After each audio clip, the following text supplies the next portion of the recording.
Hello YouTube, here I have reverse electroplating set up with salt water. There's a bit of bubbles because it's dishwashing liquid as well, but I wasn't really putting dishwashing liquid in for a good reason. Though the Ormus people, the GANS people, gas and nanostate, they say that dishwashing liquid is a very good idea to make GANs. However, I'm not trying to make GANs, I'm trying to make well, I've got these two electrodes. They have gold in some of them. This one has gold, that one is clean. Sorry about the lighting, it's a bit shit, but I got this container from the neighbour. She threw it out, so I thought it was a great container. It doesn't conduct electricity to the ground, so that's unearthed. But today I want to get the positive electrode with amps on it, only 1 amp, remember 1 amp. And the negative electrode producing the hydrogen, but I just want it to be able to use the substrate, the salted water, which is a circuit connector. So it's an arc system where there's the positive releasing the gold off of the copper because it collects in copper. I used it on the negative electrode. I used one of these copper wire that I got over a TV that I destroyed, and I wound it on to just lots of little winds and ball and just whatever the fuck, just make sure it's in group like what you do with extension cord. But anyway, these two, they're doing nothing, they're just sitting around their spares, so they're in sight on the video. Now here's my new thing I got today, which I paid possibly $320, but I paid over all of last year. Now the curtains are kind of drawn because I can't be fucked showing everybody what I do. I'll keep it a little bit private on the hush hush. So now I might just go turn the light on, just so you can see. Ta-da! Bit more better. Sorry, doing bad lighting there. So what I want to do is I want to get gold off of circuit chips, putting them on the positive electrode, and it sheds the metals off of the gold. They land, but because of the uphill slant that I have, see? So what happens is, normally the collector would collect. A lot of people use stainless steel on the collector, which is the negative, and then it's stainless steel, the gold tries to get onto it, but then it falls off. Some people use a glass rod. I don't know how you find glass that's conductive, but it has to be. However, it can't bond to it, and if it does, you can just scrape it off glass, if it's a non-stick glass. So I used a cheap old peg to keep the wire and try to put it in the right place. I don't want to be moving them anymore. I switch the power on. So I've got this voltage meter that I can volt up, but it's switched on. But I know safety first. You always have it switched off. Okay. You meant to switch it off at the wall, but I've had it on at the wall, which is kind of amateur. But the thing is, this is called a D3812. Has voltage, and it can only do 15 volts. 20 volts. But it says its running rate is usually 15.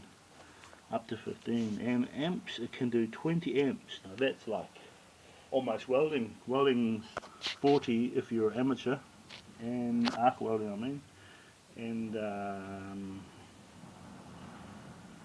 so up to 140 and above if you're crazy. But if you do 1,000, you die. So don't do 1,000 amps whatever you do. These ones are the power supplies, but they don't do any amps, they do volts. So this one, these two, is positive and negative and positive and negative. They produce amps. So let me test it out. Okay, so make sure you don't cross any wires, and you don't ground if you are grounded, you better not touch any of those live circuit when it goes live. Okay, so here we go live. Okay, so there's no voltage, so we dial it up. There you go, you can get lots of volts. But the amps, it just went up a smidge. So I'll leave it on highest, but when I see it gone up, or going up, I'm going to dial it back down to just get down to 1 amp. So I notice that it does move, the old amp one on the right. If you look carefully, you see it moving. So I'll go with high volt for now. The reason why I brought this was so that I'd be able to try to use minimal amps, and I really wanted to use only 1 volt. So it sucks how it hasn't got 2 dialers, one for amps, one for volts. Okay, so just crank it for now, but it's a high power bill. I'll leave that going for a long time. So looking in here, if you now you can see the negative electrode is actually bubbling. So there's no live things for me to electrocute myself. The water itself could electrocute me, but it's low. It's 15 volts. Still, if I put 12 volts on my tongue from a car, you know, far out, that's still zapping. So on the right, there's bubbles. It's really hard to see, but it's doing some things close to the plastic. So the live one, the positive, sorry, it's copper, but it has gold in it, I think. I may have pushed the gold out. But just leave that going, and if you want it to go fast, you need to have more amps. Because welding is the increase of amps, with mini amps but let's just try 5 volts. I don't give 2 shits if it's sweet fuck all amps, as long as it bloody does it. No idiot comes along, oh look, it's on only 5 volts, and it's doing a lovely thing. Lovely little bit of bubbly hydrogen production motion.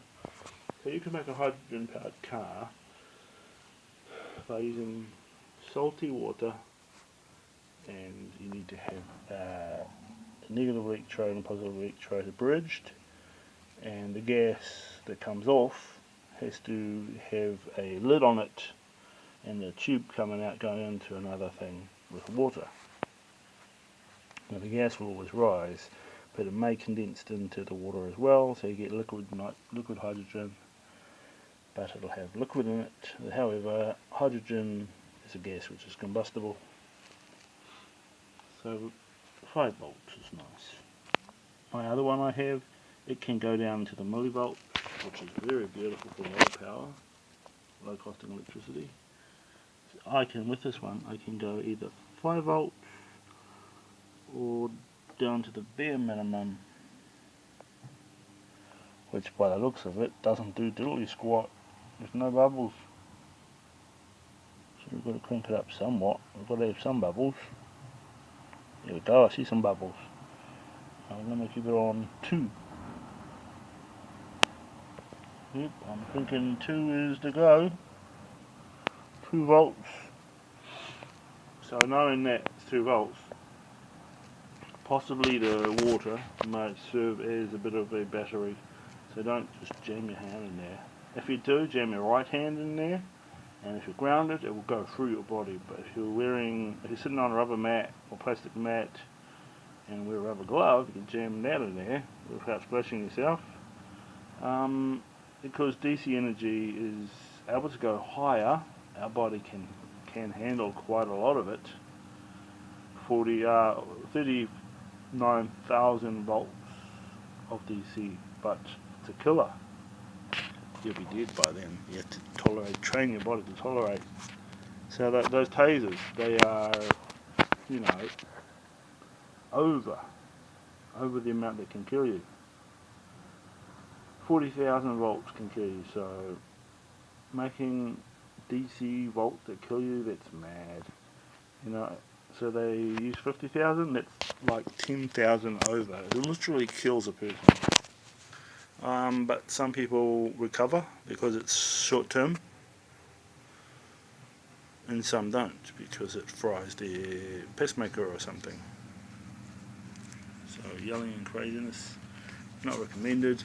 Cops don't like big mouthed people. So the draining downhill process is the idea that the gold comes off the positive, it sheds, it corrodes, it becomes part of the liquid but doesn't run uphill. It won't run very far because it's the heaviest, one of the heavier substances. Not the heaviest, but one of the heavier. Titanium is probably heavier. Here's a iron nut that I used on my electrode for some reason. See if it would collect gold. Probably has a little. I used it for a week. I just don't think it will be nice in the solution. It'll make a lot of rust out there, and I don't really want to have to use acid. I need to find this iron all through my gold mix. So there may well be some gold in it because it feels a lot heavier than usual. But it doesn't generally, gold doesn't always bond to iron, it bonds to copper. So it also separates from copper. But that said, copper can be very handy where you can do conducting. Gold conducts, iron conducts obviously. But what the fuck was I going to say? Oh, copper, once you give it exposure to electricity, it goes green. It oxidates.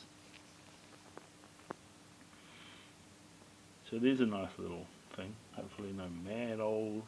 my mother, she's elderly. Hopefully she doesn't walk in here, trip over it, splash it all over her, and then come back to life again. Or stand there like... Oh, I've got a little thing that had 5 volts. Well, it's gonna really just wet her. Maybe, hopefully not drown. Don't want to drown in. But there's this really cool thing on my other one that I have, this other power supply. It gets very hot because it has many very small capacitors. This isn't hot yet. I haven't had it up on high because I'm not planning on doing too much height. I'm not going to be... Somebody's tested it out on all these different voltages. They made marks to prove that they've customized it at 0, they've customized it at 5, customized it at 10, and at 15, and at 20. So that's a clear sign to me that he's run through the functionality and the running of it, tested. But so far only verified as 5 amps. So I think I might see another split over there. So 10 amps at the max probably. No worries. I mean, the more amps you use, the more costly it is on electricity. The way it works in houses in some countries is amps come through the wall socket. Here's my iron board and trolley. The amps come through the wall socket, and devices, they have a transformer which steps it down and converts it over to DC, direct current. So alternating current or direct current.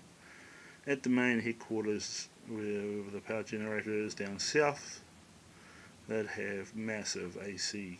AC is alternating, but it has many magnets in a circle. And so the magnets spinning and resist the other magnets, and the copper around collects the power and it follows into the copper, flowing on down the wire systems to the other capacitors, which build the amount of power that they would like. And if that's to shoot it to somewhere else. But with DC, it's so recommended, but stupid, because it uses high numbers, but burns out bloody easily. And you always got to have these transformers around. Yeah, but AC, you just spin something, like a water wheel or a windmill, propeller, and then, or spin a wheel or a flywheel, anything in perpetual motion that is at a constant. So yeah, I've got 2 of the same wires. That's not usually done. Some people say, oh, there's no positive, there's no negative, and you get these numpties that are using just red wires, or so there's a numpty like me using a earth wire. But to me, I had to mark it so that I realise that it's the positive, even though the red's pretty plain in sight. I'm going to be looking at my wire, not so much at the machine. Now that they're fixated on there, it's all good. Okay, like or subscribe, but I don't think I'll be able to upload this because it's gone past for 14 minutes.